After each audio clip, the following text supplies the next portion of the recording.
Ever try to hold the beach ball underwater? You can do it for a few seconds, but it takes a shocking amount of effort. And that sucker will pop back up and maybe nail you in the face soon enough. That's what our emotions are like, especially at work, where we try to stuff them down all day long like good, rational girls and boys.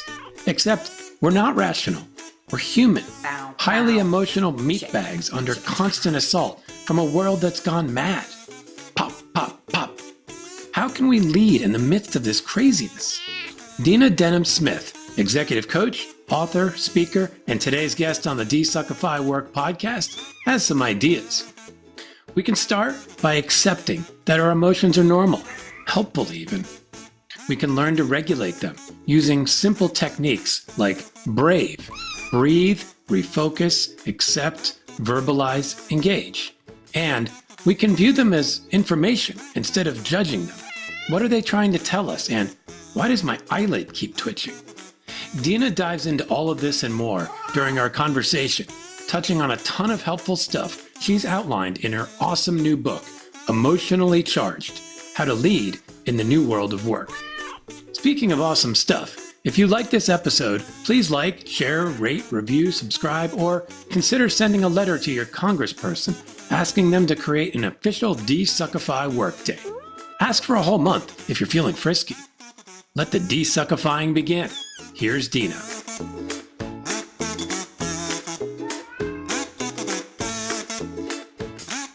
Okay, Dina Denham Smith, welcome to the Desuckify Work Podcast.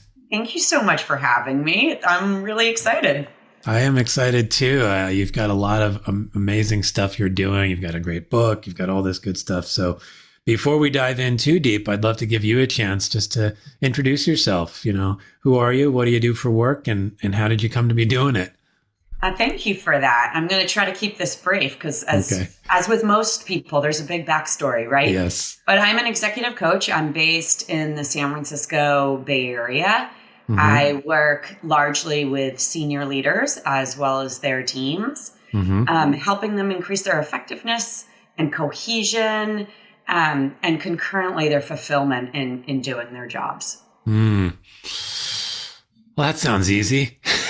It's honestly such an honor. It's such an honor to be working with people who, my clients, they all really, they want to be great leaders. That's why they choose to do coaching. And so I find them incredibly inspirational. Like their dedication to the craft, their humanity and their desire to just be better leaders, be better humans. I honestly consider it such an honor to work with them. Yeah, I love that perspective.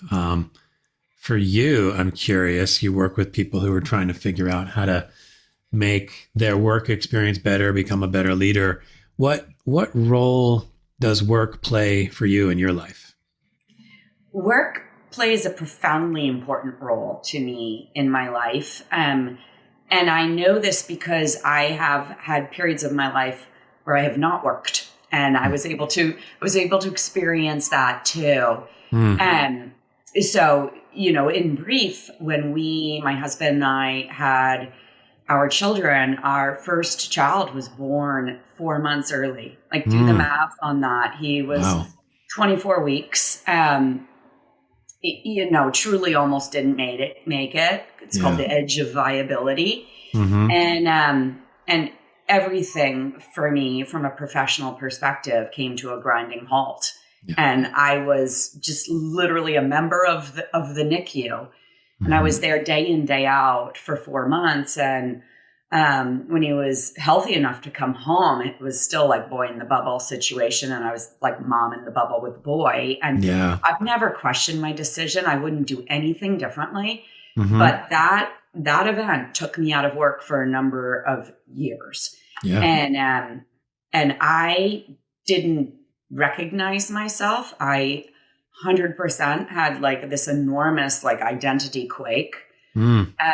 Because I'd always, going through college, grad school, like early career, like I'm driven in my DNA, and I was going places and I was excited about it. And It was really a profound experience for me. So I can appreciate when people find themselves out of their job for whatever reason. Some of it's just the emotional journey through that event, and what it takes to kind of get back in the game after you've been out for a while. Yeah. I mean, what helped you find your way back? Well, gosh, a few things, but like finally realizing that like my dissatisfaction with myself, like I love my kids more than anything, but I was not a good stay-at-home person. Yeah. It wasn't enough for me personally.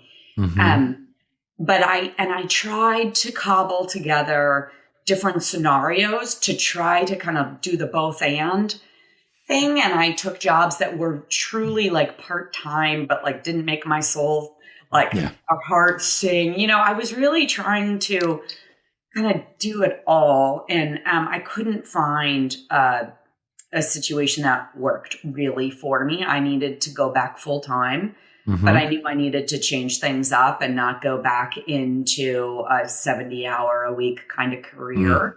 And I had to kind of get over my lack, I'd sort of lost my mojo. And I was like, am I all that anymore? You know?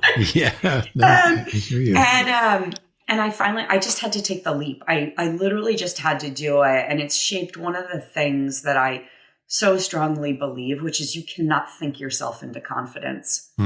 Like you need to start doing the thing that you are afraid of. You know, and go slow. Don't overface yourself. But you need to just start doing, and confidence comes from action.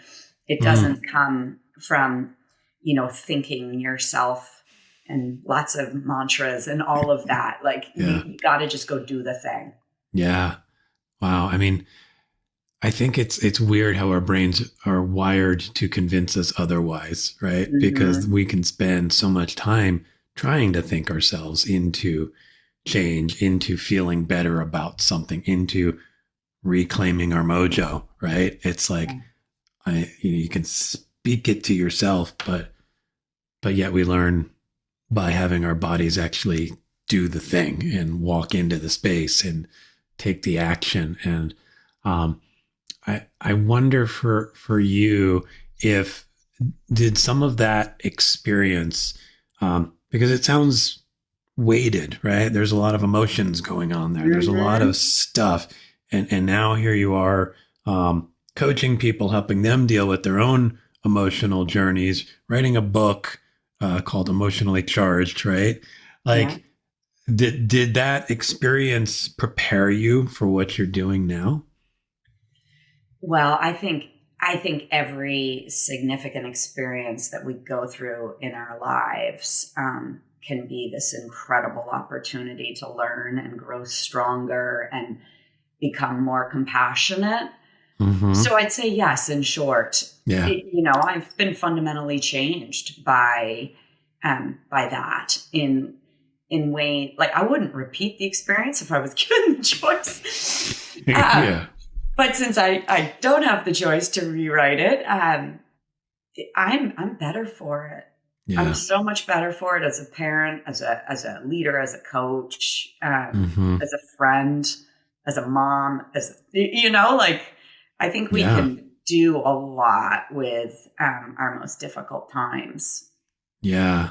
And I think in a similar way, it's like the experience of having to deal with that is like, that's where it all sort of shows up for you. You had to deal with stuff that you would never choose to deal with. But you did. And then, you know, you found your way to this place, and here you are recognizing the benefit of that. I think that's a really beautiful thing that we don't always notice, meaning sometimes we just remember like how hard something was, and we don't remember that we turned into who we are as a result of that.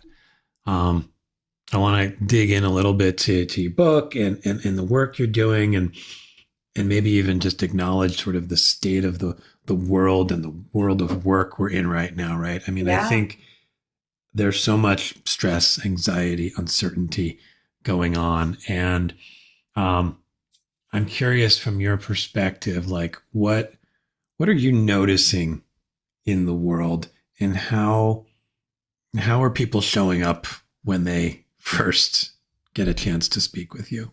Mm-hmm.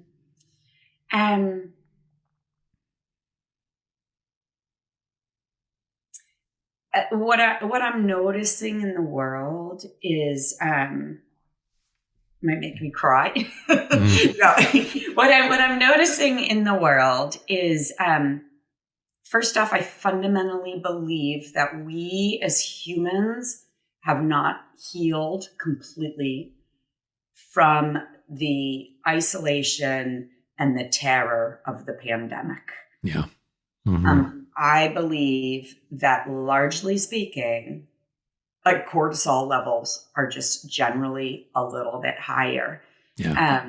And I see it in reactions just out there, call it on the highway, or in a store, or all the other places that we like frequent as humans.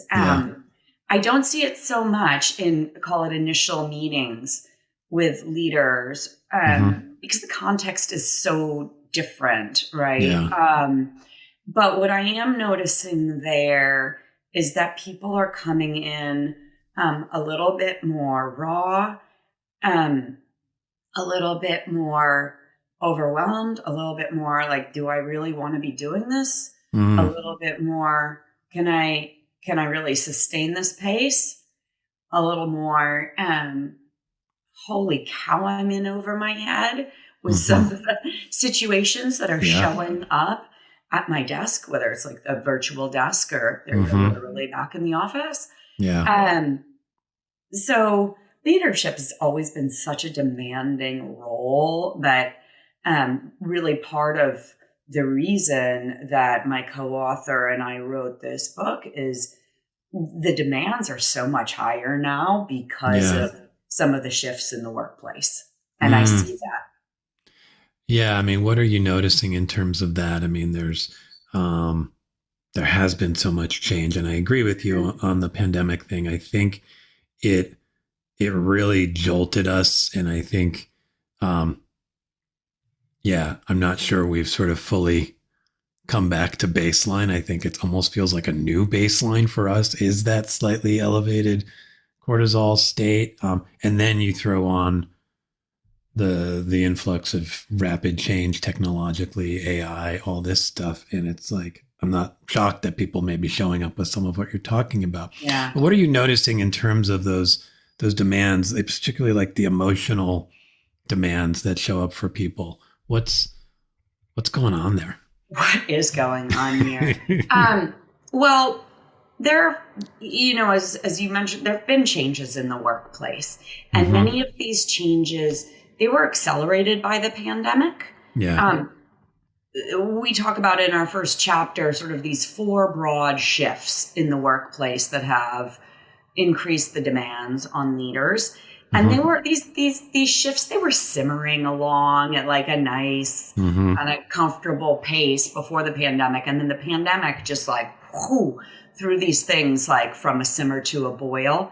Yeah. And so one of them, for example, is remote work and the use of virtual, communication.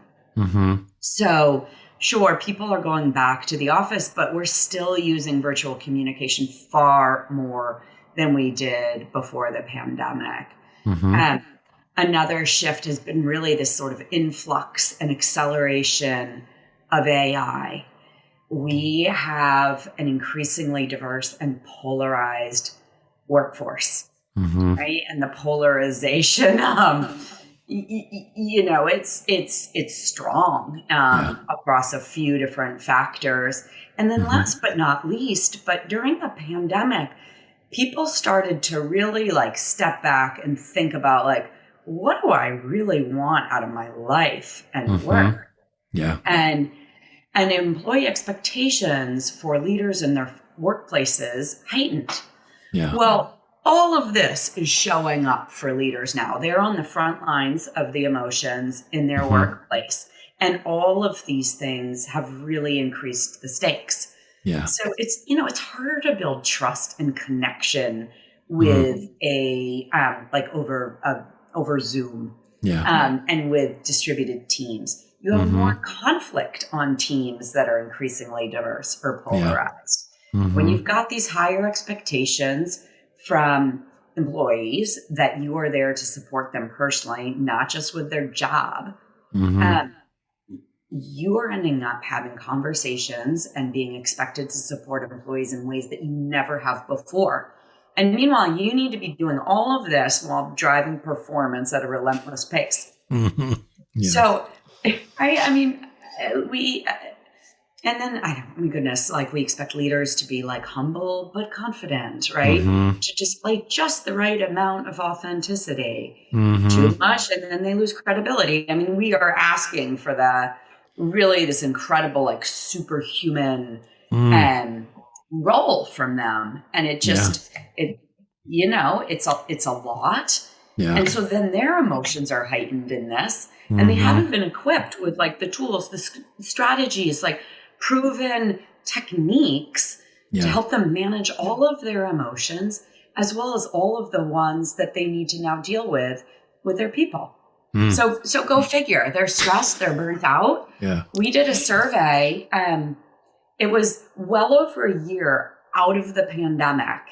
And in this survey, we asked obviously a number of questions. There was over 200 leaders. And what came back is the emotional burden and the burnout were far higher than in the height of the pandemic. So leaders are struggling. They just haven't been equipped for this whole new, sort of element of their roles. And that's why we wrote the book. It's really to solve for that gap. Well, yeah. And I think, in the face of all of that and the reality of all that, there is still this like lingering thing, like emotions are fuzzy and like, I want to deal with like hard numbers and metrics and all that. And I know your book gets into some of the science-backed stuff too. Like, so maybe that's part of this. Like, what does the science tell us about emotions? And then maybe we can get into like, how do we help people see that so that they can start to take the steps to help people be better equipped? Yeah. No, great question. And you're on to something, which is we have literally decades, not one decade, decades with an S, of evidence about like the value and the role of emotions at work. But we have these myths and these misconceptions that persist for a few different reasons. But people commonly think that, for instance, that negative emotions might get in the way of relationships. We actually know that to not be true when they're expressed appropriately, of course. Right. People consider emotions to be the antithesis of rationality. Yeah. Meanwhile, this is again not the case. People think that emotions get in the way of good business or negotiating. Again, not true. Yeah. That they get in the way of solid decision making. Again, not true. They're just like always there. It's whether you're aware of them driving your decision or not. So we have all of these myths and misconceptions that have persisted, and they're really like the fundamental problem with this is that they have led people and leaders to devalue the role of emotions, sort of leading people to ignore and suppress emotions at work and to fake them as they deem necessary. The real problem is that when we are over time ignoring and suppressing and hiding our emotions and just like painting on a smile, it takes a real toll. Yeah. And it takes a toll on your performance. It takes a toll on your relationships. and it takes a very substantial toll on your own health. So these myths and misconceptions, they're really quite nefarious. And part of our goal in writing this book is to like put them to bed for once and for all. Yeah. And I think I am curious, how we do that. Meaning, how do we first sort of open people's eyes, to sort of start to invite the reality of our emotions into the conversation? And then how do we help people step into that more confidently by figuring out how to navigate and manage their own emotions, and then sort of understanding and dealing with the emotions of their teams? Yeah. I mean, that's like a really big question, since about 100 pages of our book is dedicated to the second half of that. Yeah. But my short answer would be, we need, like most change in organizations, it needs to start and be modeled at the top. Right? If you're on a team, you're an individual contributor, and your leader is, continually not sharing anything that is like on the emotional continuum at all. If when they say, how are you? They're looking away, or it's really just the lead into what's the status on this. How will you ever feel safe? Yeah. Saying, I'm having a rough day. My dog is really sick, or I got in a fight, right? And just even acknowledging what we feel, it frees up a lot of cognitive resources to be more devoted to, instead of suppressing and ignoring how we feel, to actually focusing on our job and doing a better, and performing higher. Yeah. So it is in everybody's interest for emotions to be part of conversations at work. And what we know from the research is that leaders who share their emotions with their teams are seen as more effective. Their teams display more creativity, more innovation, are more cohesive, and perform at higher levels. So it's really to everybody's benefit. And I fully recognize and I appreciate how, many of us have grown up in that, with that leadership paradigm of like calm, cool, and collected at all times. Yeah. And that is really sticky. And anytime that we try to do something that is outside of our like behavioral habits, it's hard. Yeah. But you can start small. This is not about bearing your soul to your team, right? It's about opening the door and displaying real care and concern for how they're doing. Yeah. I mean, even just your demonstration earlier of asking how somebody's doing and actually genuinely listening and being emotionally available in that moment for when somebody says, my dog's sick, or I had a rough day yesterday, I'm taking care of my mom, or whatever. Right. Like that, like, again, that's not you having to bare your soul, but it is like cracking it open enough that people we can recognize that we actually have souls with each other at work, which is like, I think to your point, the paradigm has been, nope, you locked that thing down previously. And I wondered, the other thing you mentioned just a little bit before about sort of the negative emotions and then some of the fears we have around those, either coming out of us or having to deal with them from others. And you mentioned like how to sort of share them in a way that's appropriate. How can we get better at that? Because I think we all struggle with like, I want to express that I'm angry about something, but I don't want to create a whole blow up about it. Right. I think it starts by first not judging those emotions as bad. Yeah.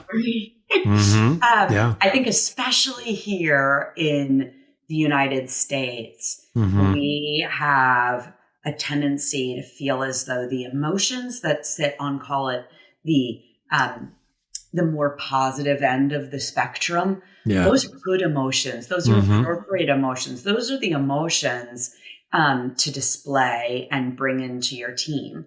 And then emotions that are, call it on the, what we would call the negative side of the spectrum, those are emotions to not display, Mm-hmm. right? Yeah. And I very much understand this. I walked this road myself, like in my leadership career, where emotions that I found somewhat pesky, or that might get in the way of that I thought would get in the way of me achieving results, getting things done. I would just kind of, I would be like, not now. No thanks. I'll deal with you later. And I had a whole cabinet full, like stocked up, right?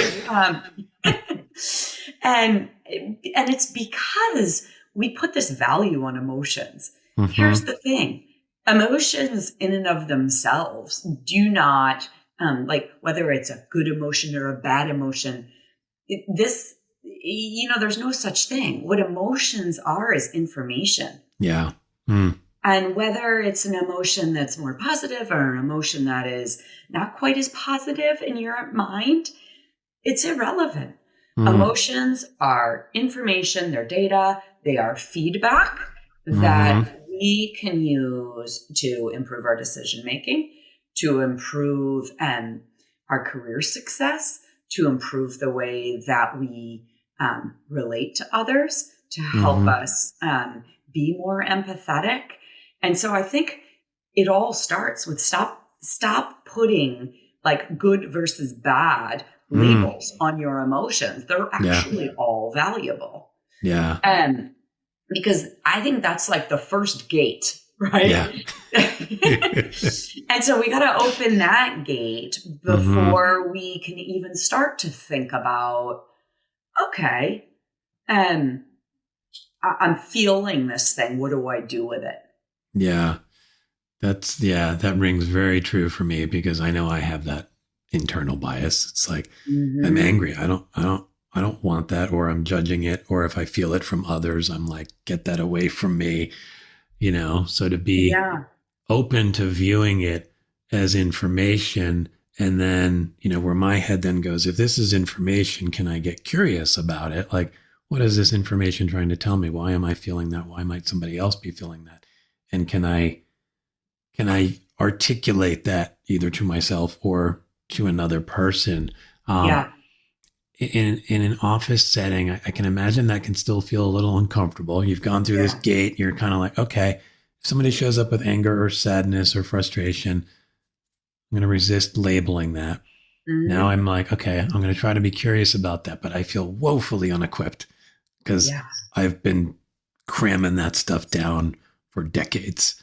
So what might be the next gate that allows us to sort of go, there's a productive way to deal with this new information so that we can have better communication, better results as a team, et cetera? Yeah, I think whether it's because you hit on something, so I really want to loop back, which is you're like, ooh, I don't like the way anger feels, and that's the thing, right? Like some emotions are more pleasant to feel than others. Yeah, and it's those unpleasant ones that we're like, go away, right? Yeah. It's almost where the greatest opportunity lies, right? Because we tend not to go there. Yeah. So I think whether you're feeling, call it the anger or the sadness or the, these things that are less pleasant, or whether it's someone who has approached you with that feeling, you're right in that the next gate is curiosity. As opposed to shutting the door on it. Like, oh, I can't go there.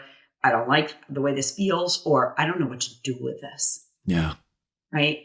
Getting curious. And a lot of what we talk about in the book is how to regulate emotions, both your own as well as those of other people. Yeah. And there's a whole variety of different like science-backed strategies that can assist in this. But one of them, and honestly, it's one of the simplest, is to try to like unpack that feeling further. So because we have been so trained from the neck up, right? Like we have learned how to critically think like till the cows come home. but we really haven't been trained in like the emotional landscape. Mm-hmm. Oftentimes we're stuck with sort of simplistic words for what is a really nuanced experience. So I'm mad, I'm sad, I'm glad. It's really basic. It's like inside out levels of emotion. But if you get into like, what is that mad? Like, am I frustrated? Right. Am I disappointed? Am I scared? Am I irate? Yeah. Right? Mm-hmm. Yeah. Like, where am I at, both in the intensity of the emotion as well as the flavor of it? Like, I like to think about like an artist with almost like a palette of colors. Oh, yeah. Like, it can get so much more technicolor than like red, blue, yellow. Mm-hmm.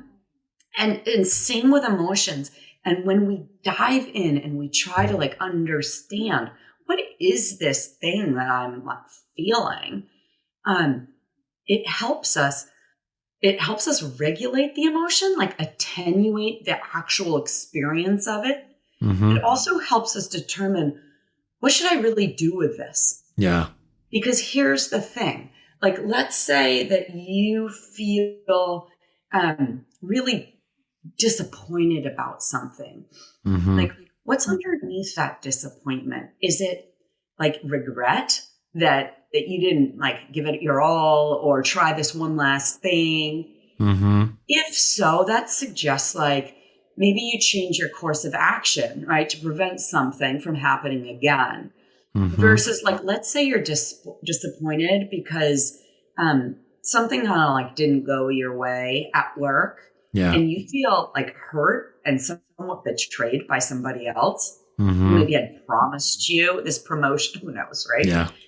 That then suggests like you need to take some time to heal. Mm.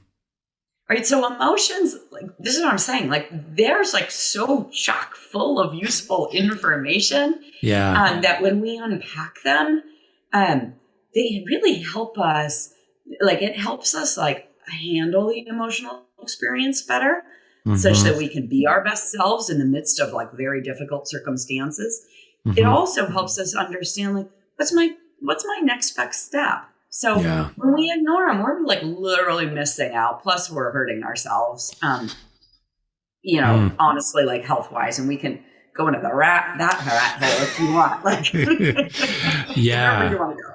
Well, I definitely, a couple of interesting things there. I love the way you talked about it, kind of like this palette, and you can sort of like, there's so much more there than what we've been barely trained to see. Like you said, it's like the mad, glad, sad, whatever. It's like, and I imagine, as a coach, and I do coaching as well, like sometimes a feeling wheel or something like that, where you can like go from mad into, like you said, like, am I irate? Am I disappointed? Am I frustrated? And then by knowing that, okay, if I'm disappointed, that information takes me to a different place than it would if I'm realizing that I'm frustrated or I am feeling betrayed, like you said.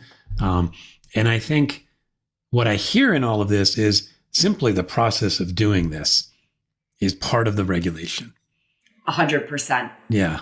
Okay. 150%. Yes.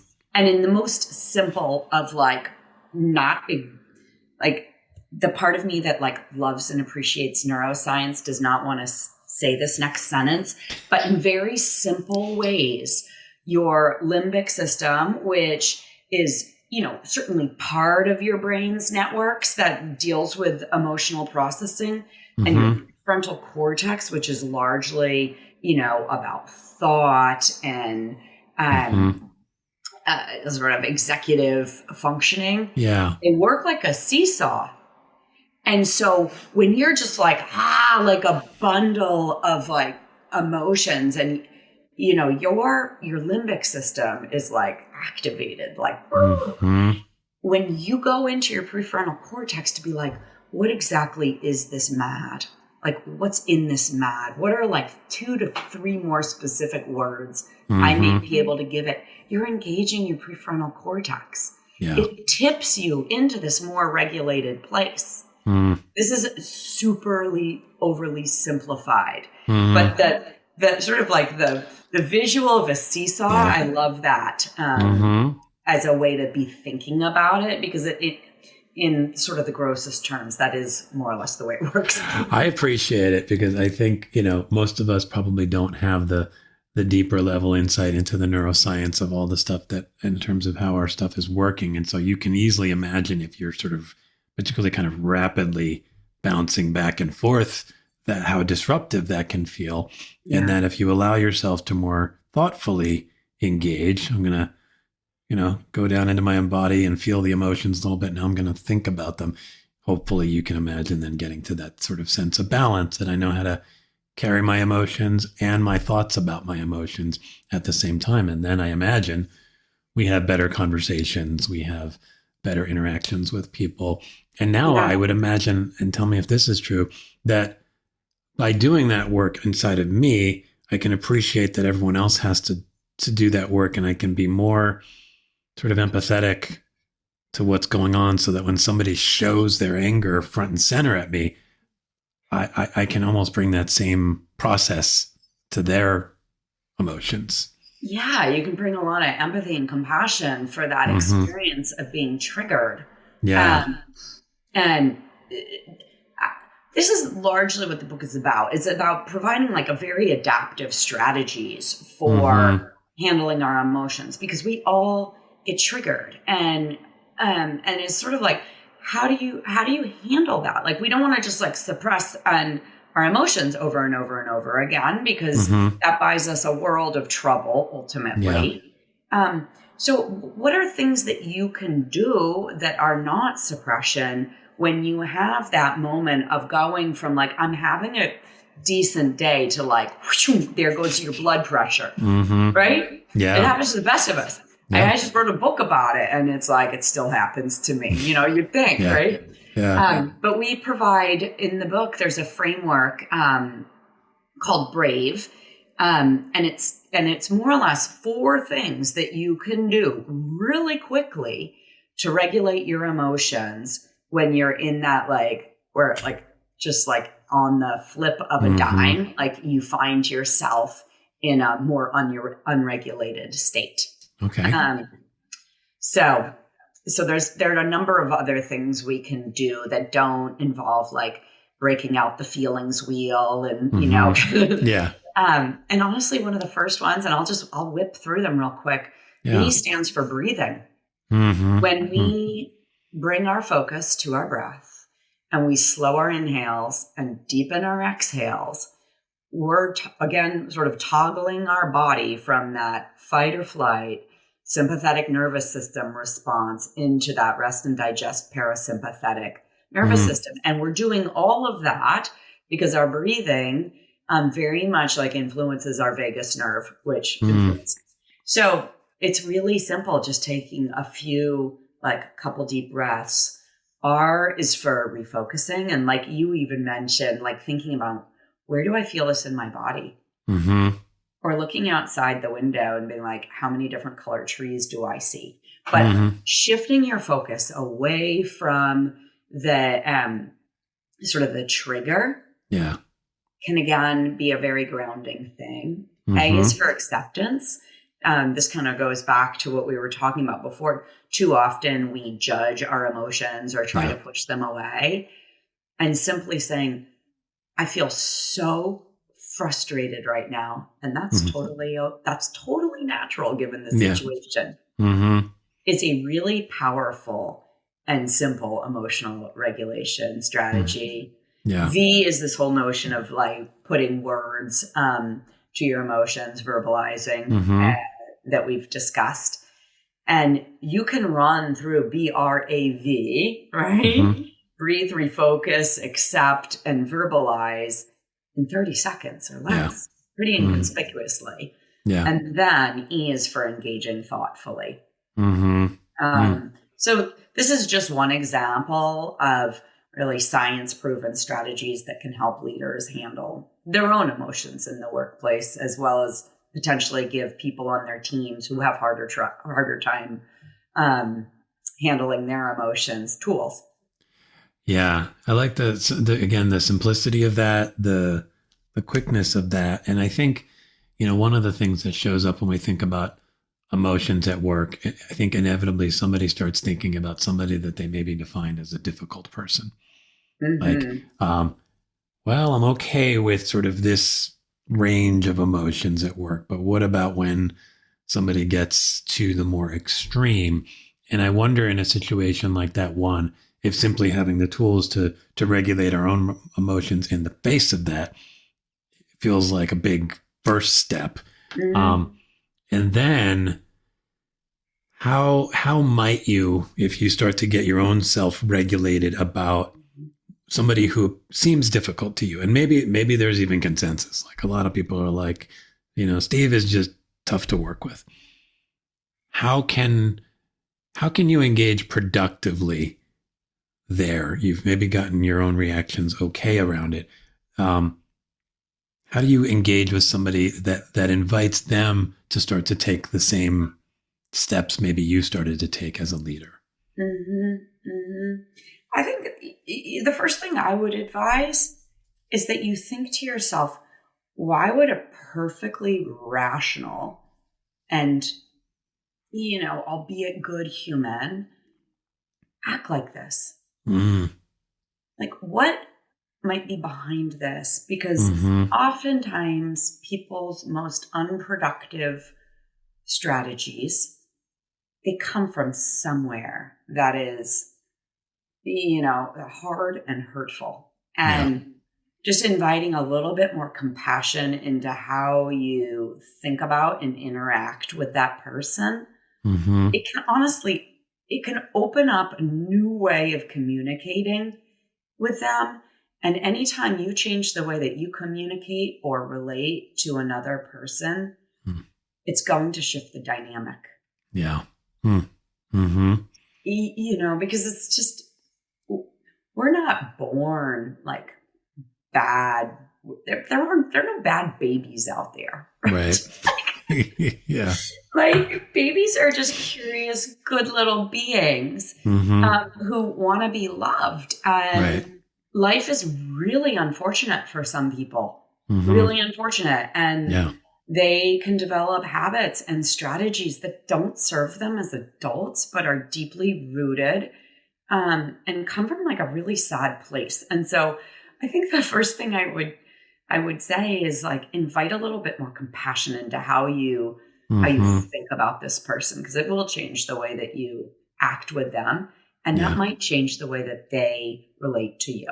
Yeah, I like that. I mean, the compassion, I think the curiosity shows up in that again. Like, if I can bring the compassion, then I maybe get curious what might be going on there. And then I also like that it's, don't start by expecting them to change first. And that's what I think we do. It's like, can you please just be the way I want you to be, as opposed to, can I show up better? Can I model the behavior that I think is worth modeling? And can I engage with somebody in a way that, like, might even be a little disorienting, like, this person's showing up in a way that I'm not used to. And therefore that might invite them to sort of step into a different way of showing up too. That feels like way more empowering than I think like this notion of like, that person's just really difficult and I don't know what to do and why can't they change, which is where we usually are, Yeah. I'd also invite people to think about like, why is this person so triggering for me? For me. Yeah. Right. Because typically not everybody's triggering for everybody. Yeah. Right. And there is some level of self-awareness that you can gain by understanding why someone bothers you so much, and it typically you might have some fears around it. It could possibly just be part of yourself that you don't like very much. Yeah. It could speak to different value systems. Right. So for example, for me, like hope and optimism, it's just part of my DNA. Yeah. I find people who are glass half empty, they're hard for me. Yeah. Same. There's nothing wrong with these people. Right. Right. It's just different than me. And, and kind of understanding that helps me, kind of be better when I'm around, when I'm around people that come into this world with a different glass. Yeah. God, it's like, as you said that, I think like so much of the challenge or challenges that we can face, and this is me grossly oversimplifying a lot of stuff, but I'm trying to boil this down in ways that my brain can hold on to it. Like, I think we often just show up with, why can't everyone be like me? Like, meaning, why can't they have the same value systems? Why can't they deal with things the same way I do? Because at least I understand that it feels safe, and then I know how to deal with it, versus learning to appreciate that people are showing up differently, and that we can learn from that. We can, like, realize like, oh, I've got things that I can improve upon, and they're actually helping me with that. I mean, that's like a really powerful reframe, to be like, this person who I've labeled as difficult is actually a beautiful opportunity for me to go inside and go, what might I change about myself so that I'm no longer as afraid or anxious or whatever, or triggered, That's a beautiful thing that I think you're inviting people to there. Speaking of sort of beautiful and fun things, there's a metaphor you use in the book around beach balls, which is just it's very evocative to me, because I just remember so much time, particularly in my youth, at the beach, and there's something just beautiful and simple about that image. So can you talk a little bit about that story and that analogy and how it relates to this sort of emotional work we're talking about? Yeah. So as we've talked about, it's very common at work to ignore, suppress, avoid emotions. The problem is that emotions are like beach balls. And so, so what we mean by that is, it's possible, right? Have you ever tried to hold a beach ball underwater? Have you ever done that, TJ? Yeah, it's like once. Right? Like, I don't know. It like invites that, right? Yeah. And so you can do it, but it takes some effort. You can actually hold a beach ball underwater for a while, and you can even forget that you're holding it underwater. You can get pretty good at it. Yeah. But the problem is another beach ball of negative emotion is going to show up, right? So now you're holding down one beach ball, you're trying to now hold down another, right? And and you could just imagine, like, you're trying to hold all of this down. It takes tremendous effort that actually really, like, you're no longer having fun at the party, right? Yeah. Like, or able to focus on anything because you're very much like, it's a very effortful process. And what inevitably happens is you cannot hold a beach ball down forever. Yeah. It's going to pop out. It typically pops out sideways, right? Yeah. And unfortunately can like hit your best friend or your, husband or wife right in the face. Like, and so that's really what happens when we are continually trying to push our emotions under the surface. Is you can get them there for a while, but not forever. And when they come out, they're not going to come out at the time you want. They're not going to come out in the way you want. And so it is far more advisable to lift your little beach ball out, give it some consideration, because then you can control that beach ball, right? And you can do something with it that's useful, that's productive, that's healthy. And so that's the beach ball analogy. I love that. I mean, it's funny because the mood shift that happens when I can go from imagining trying to keep one or even multiple crammed down, and how much, like, it's both physically challenging and emotionally taxing, like to be like, oh my God, to like taking it out of the water and feeling it and realizing like, oh, I was making this more than it needed to be.